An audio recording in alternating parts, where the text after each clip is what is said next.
हरे कृष्णा। शील प्रपात की जय। हरे कृष्णा कृष्णा कृष्णा हरे हरे, हरे राम राम राम हरे हरे।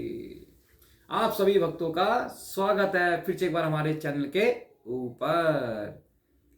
तो कुछ लोग बोलते हैं कि भक्ति तो करेंगे, लेकिन पहले आप हमें भगवान दिखाओ। पहले भगवान दिखाओ, जब भक्ति करेंगे। भगवान तो दिखते ही नहीं है, भगवान तो नजर ही नहीं आते, तो कैसे भक्ति करें? भगवान इस सृष्टि में है भी कि नहीं है, हमें कैसे मान लें? पहले भगवान दिखाओ, जब भक्ति करेंगे। नहीं तो हमारे बस की तो भक्ति करना नहीं है भैया, हम भक्ति नहीं कर सकते। मेरे बंधु, मेरे मित्र, मेरे सखा, जो भगवत गीता है उसके 9वें अध्याय के 4थे श्लोक में भगवान क्या कहते हैं? भगवान कहते हैं मया तदा मिदम सर्वा, कि मैं हरेक स्थान में प्रत्येक स्थान पर हूं, प्रत्येक स्थान पर हूं।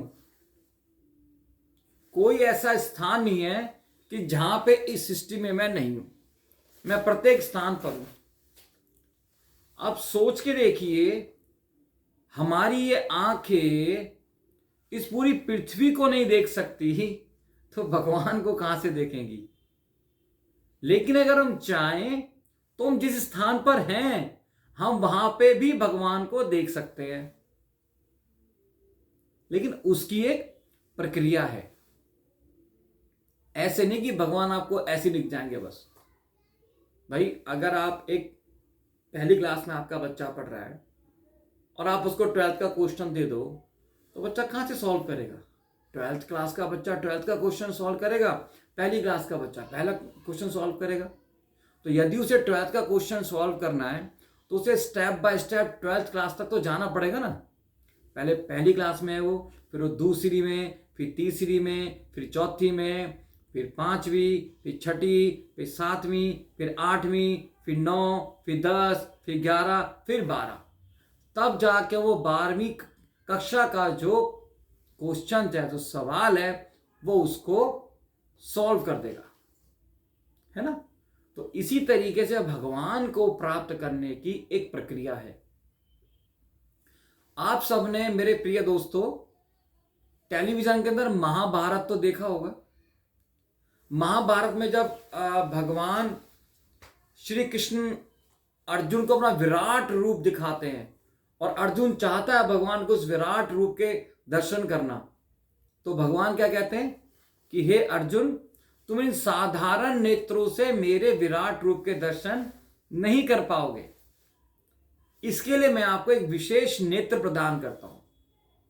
तो भगवान ने अर्जुन को एक विशेष नेत्र प्रदान किए, जिससे अर्जुन भगवान के उन विराट रूप के दर्शन कर पाए। ऐसे ही दोस्तों हम लोग हैं, अगर हमें भगवान के दर्शन करने हैं तो भगवान का दर्शन प्राप्त करने के लिए हमारे जो नेत्र हैं वो इस काबिल नहीं है कि वो भगवान के दर्शन कर पाए। इसके लिए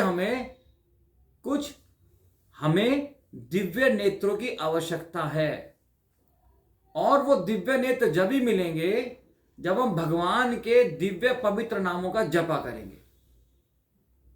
उसके बगैर आपको भगवान के दर्शन नहीं हो सकते। पर उदाहरण के लिए जैसे मैं आपको ये बताता हूं, जैसे मान लीजिए मेरे हाथ में ये दूध है, इस ग्लास के अंदर दूध है। यदि मैं किसी व्यक्ति से पूछूं कि इस ग्लास के अंदर क्या है, तो अधिकांश व्यक्ति बताएंगे कि इस ग्लास के अंदर दूध है। और मैं उनसे फिर से पूछूं कि इस दूध के अंदर क्या है, वो कहेंगे दूध के अंदर दूध है और क्या है।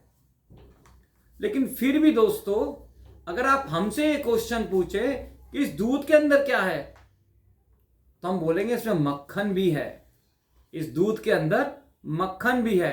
लेकिन अभी वो दूध है, वो मक्खन कब बनेगा?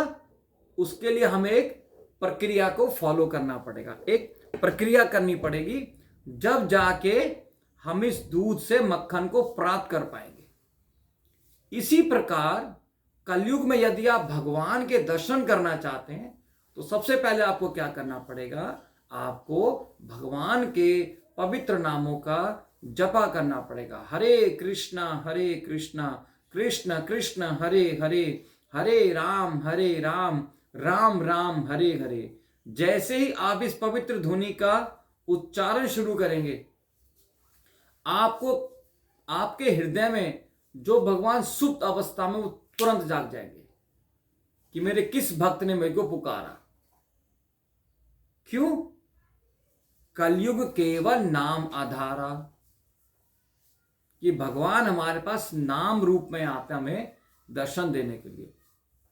यकीन मानिए दोस्तों, कलयुग से अच्छी भक्ति कहीं हो ही नहीं सकती। इस कलयुग और इस धरती पे जन्म लेने के लिए बड़े बड़े देवता तरसते हैं। क्यों? क्योंकि कलयुग में भक्ति बहुत आसान है। यदि आज आपको बोला जाए कि छोड़ो घर द्वार, जाओ हरिद्वार और तपस्या करो एक पैर पे खड़े होके, बहुत मुश्किल है, सोच भी नहीं सकते। यदि आपको बोला जाए कि यज्ञ करो अपने घर में, यज्ञानुष्ठान करो, तो ना तो जो ब्राह्मण यज्ञ कर रहा है ना वो शुद्ध है, ना सामग्री शुद्ध है, ना हवन शुद्ध है, कुछ भी तो शुद्ध नहीं है। इसलिए भगवान को पता था कि कलयुग के जो जीव हैं, ना तो यहाँ पे चीजें शुद्ध होंगी, ना जीव खुद शुद्ध है।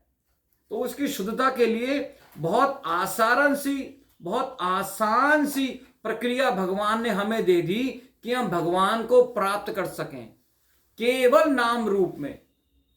वो भी कितनी ईजी है। हरे कृष्णा कृष्णा कृष्णा हरे हरे, हरे राम राम राम हरे हरे। चैतन्य महाप्रभु बोला है, नाम नामकारी बहुधा निज सर्वशक्ति, कि भगवान ने अपने इन नामों में अपनी सारी दिव्य शक्ति भर दी है। इन नामों में ही दिव्य शक्ति है भगवान की। बस हमें क्या करना है, एक प्रक्रिया के माध्यम से इन नामों का उच्चारण शुरू करना है। आप एक माला से शुरू करिए, फिर आप देखिए आपका टेस्ट अपने आप बढ़ते जाएगा। आप 1 से 2 पे आएंगे, 2 से 3 पाएंगे, फिर 4, फिर 5, फिर 6, फिर आप एक नियमित तौर पे माला करने लगेंगे। क्यों?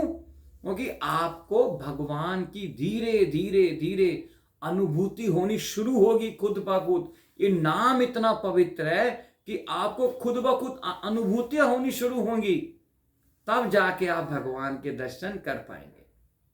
तो कितना आसान है कलयुग के अंदर भगवान के दर्शन करना, है ना। तो हमें आज से ही और अभी से ही इस प्रक्रिया में लग जाना है। किस प्रक्रिया में? कि ये जो 16 शब्दों का शब्द है, ये जो 16 शब्दों का महामंत्र है, इसका उच्चारण करना है। जहां भी समय मिले, जैसे भी समय मिले, उच्चारण करिए। चैतन्य महाप्रभु ने बोला है, इस नाम का उच्चारण करने के लिए कोई कठोर और निश्चित नियम नहीं है। बड़ी सरलता से आप इसको कर सकते हैं। कोई नियम नहीं है, कोई कठोरता नहीं है। बस में जा रहे हैं तब कर लीजिए, ट्रेन में जा रहे हैं तब कर लीजिए, नहा रहे हैं तब कर लीजिए, खाना खाने से पहले कर लीजिए, खाना खाते वक्त करते रहिए, जब समय लगे तब करिए। फिर धीरे धीरे आप खुद देखिएगा कि आपका जो सवाल है कि पहले भगवान दिखाओ, जब भक्ति करेंगे आपको खुद ब खुद अपने इस सवाल का जवाब मिल जाएगा। ठीक है दोस्तों, तो जितना जल्दी हो सके भगवान के पवित्र नामों का जपा शुरू करिए। हरे कृष्णा।